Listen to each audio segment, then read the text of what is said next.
after five-star edge rusher Eddrick Houston's visit to Oklahoma, there have been several things that have been said about this visit, and one thing in particular is, well, it just stood out. And we have to talk about it, and I want to kind of talk about what he said to On Three's Chad Simmons, because I think it's pretty interesting. And I believe Oklahoma fans should feel good about this if they either get another unofficial visit or an official visit.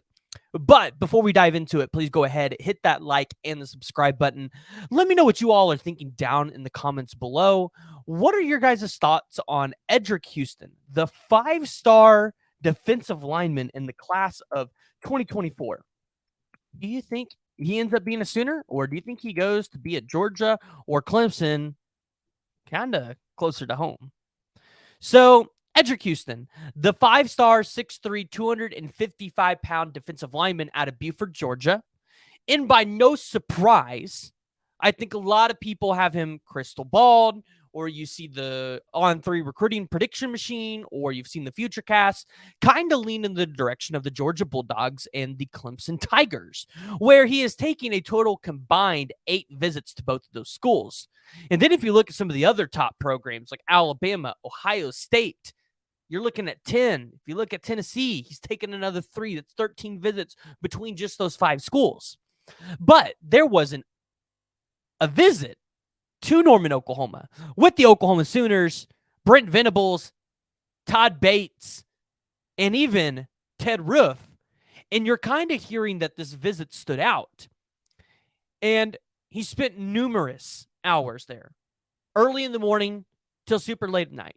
You heard Brandon Drum even talk about it and say that Todd Bates was there late recruiting these guys like Williams Winery and Eddrick Houston.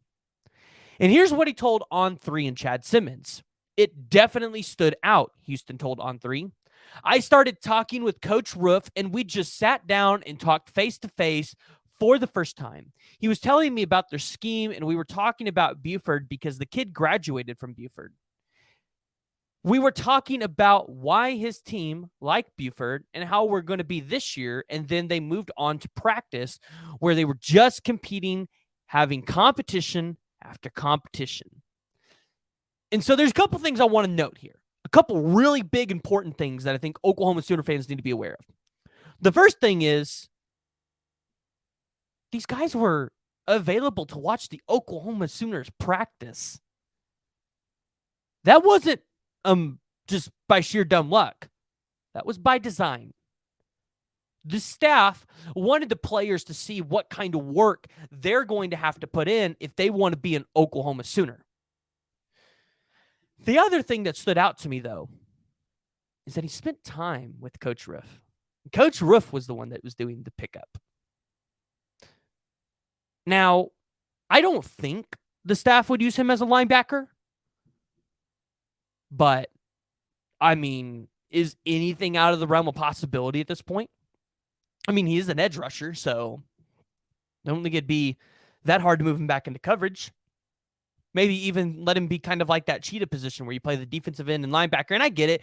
Y'all have said Ethan Downs even did that a little bit last year, dipping back down into coverage, but I don't think you have Ted Roof spend that much time with you just to drop back into coverage a couple times. And so Oklahoma goes out here, gets a 5-star defensive lineman who really wasn't considering the University of Oklahoma. I mean, when you look at it, the Oklahoma Sooners were not in contention for this race. They go out here, they get the 5-star defensive lineman on campus for his first visit because, well, his buddy KJ Bolden, the 5-star safety and another top 10 player in the country, has been here. And he says, oh, wow.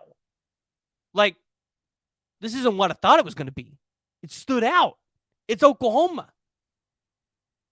And so now you have to look at it and go, yeah, the Oklahoma Sooners, they probably don't have like a lead here, and they're probably not in the top 3 right now. But I bet there's a good chance that if Oklahoma gets another unofficial and maybe even or an official, You're talking about an Oklahoma Sooners team that could realistically go out there and land a player that they weren't even in contention for. That's realistic. But we got to see if we get another visit. We'll have to follow it closely. And I'm sure Eddrick Houston is going to be narrowing down those schools here, I would assume, in the next couple months. Because I would assume he's going to want to get those official visits knocked out before the season starts, like what you see with a lot of recruits. And if Oklahoma is able to land Eddrick Houston, you're talking Williams Nwaneri, David Stone, Nigel Smith, and Eddrick Houston. That could be 4 or 5 stars on the defensive line. Now, I am not naive to think that that's going to happen. That is not probably going to happen. You're more likely to probably see the 3 than you are the 4. I think you're more probably there to see 2 5-stars, just because there's a chance that Nigel Smith won't be a 5-star since he's not one right now. This is a very well possible. Everything's possible now. And the staff, they're getting in on recruitments that we didn't know that they were in on. And if you're an Oklahoma Sooner fan, you have to be excited about this news. So go ahead, jump down in the comments below. Let me know what y'all's thoughts are.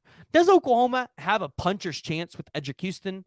Additionally, if you haven't already, please go ahead and hit the like and the subscribe button. Turn on that notification bell. We are bringing you constant college football content and OU content, and I would love to see you guys continue to be a part of what I'm doing.